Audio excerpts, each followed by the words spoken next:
আসসালামু আলাইকুম।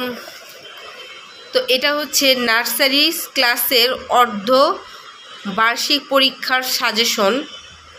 তো অনেকেই সামনের বছর বাচ্চাদেরকে স্কুলে ভর্তি করাবেন বা বাসায় অনেক বাচ্চারা থাকে, তাদেরকে এইরকমভাবে প্র্যাকটিস করাইলে স্কুলে ভর্তি হইলে সামনে বছর স্কুলে যদি ভর্তি হয় তাহলে কোনো সমস্যাই হবে না। এই যে দেখেন, এইটা ইয়া আলিফের স্কুল থেকে দিছে বাচ্চাদের বেসিক যে ধারণা সেগুলা একটা শীট, এটা বাংলা। এই যে প্রথমে এখানে দিছে হচ্ছে গিয়া স্বরবর্ণ,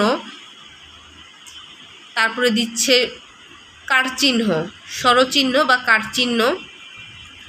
এগুলো শিখলে কিন্তু বাচ্চাদের বেসিক ধারণা হয়, আপনারা এইভাবে শিখাতে পারেন বাচ্চাদেরকে। তারপরে এখানে ব্যঞ্জনবর্ণ দিছে, ব্যঞ্জনবর্ণ এখানে ক থেকে চন্দ্রবিন্দু চাঁদ পর্যন্ত দিছে। আর আগের বারে ওর যে শীটটা দিছিল সেইখানে ক থেকে মদিনান্ন পর্যন্ত ছিল, এবার পুরোটাই দিছে। তো আগের শীটটা শেয়ার করা হয় নাই, তো এবার ভাবছি ওকে যা যা দিবে আপনাদের মাঝে শেয়ার করব, যাদের ছোট বাচ্চা আছে তাদের অনেক উপকার হবে আর কি, একটু হইলেও হবে। আর এই যে এখানে দেখেন স্বরবর্ণ ব্যঞ্জনবর্ণ দিয়ে এলোমেলো শব্দ সাজায় লিখতে হবে। এরকমভাবেই কিন্তু প্রত্যেকটা স্কুলে আসে, এরকমভাবেই আসে। ছোট বাচ্চাদের শিশু শ্রেণী, নার্সারি, প্লে ওয়ান এরকমভাবেই আসে। ওয়ানে এরকম আসে না, তবে নার্সারি, শিশু শ্রেণী, প্লে, কেজি এরকমভাবেই আসে। তো যে দেখেন, আবার একটু দেখাই দিতেছি আমি। তো পরের পৃষ্ঠায় যাই।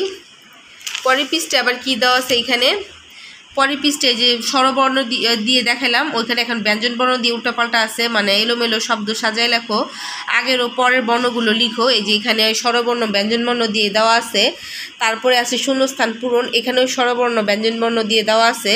তারপরে আছে ছবি দেখে সঠিক বর্ণ গোল করো, মানে এখানে দেওয়া আছে যে আমটা কি সরেও দিয়ে হবে। তারপরে এটা ওড়না, মেবি হ্যাঁ ওড়নাই, ওড়না ও দিয়ে হবে, উটের রস্যু দিয়ে হবে, ঔষধের ঔ দেওয়া হবে, এরকম আর কি। প্রত্যেকটা ছবি দেখে তারপরে বর্ণ চিহ্নিত করবে। তো এটা হচ্ছে এই পৃষ্ঠার। তারপরের পৃষ্ঠা এখানে দেওয়া আছে মাঝের বর্ণটি লিখো, মানে শূন্যস্থান মাঝের বর্ণ লিখো, তারপরে ছবি দেখে ব্যঞ্জন বর্ণ মিল করো। তো এই যে এখানে দেখেন ছবি দেখে ব্যঞ্জন বর্ণ মিল করতে বলছে, যেমন এইখানে ঘুড়ি দেওয়া আছে, ঝুড়ি দেওয়া আছে, কলা গাছ এগুলো দেওয়া আছে। তো ঝুড়ির এই যে এখানে দেখেন ঝুড়ির এখানে জ দেওয়া আছে, এই যে ঝ। তারপর ঘুড়ির এই যে ঘ দেওয়া আছে, কলার ক দেওয়া আছে, এরকমভাবে ম্যাচিং করতে হবে আর কি। তো এই ছবিটা দিয়ে আর বর্ণগুলো দিয়ে একই।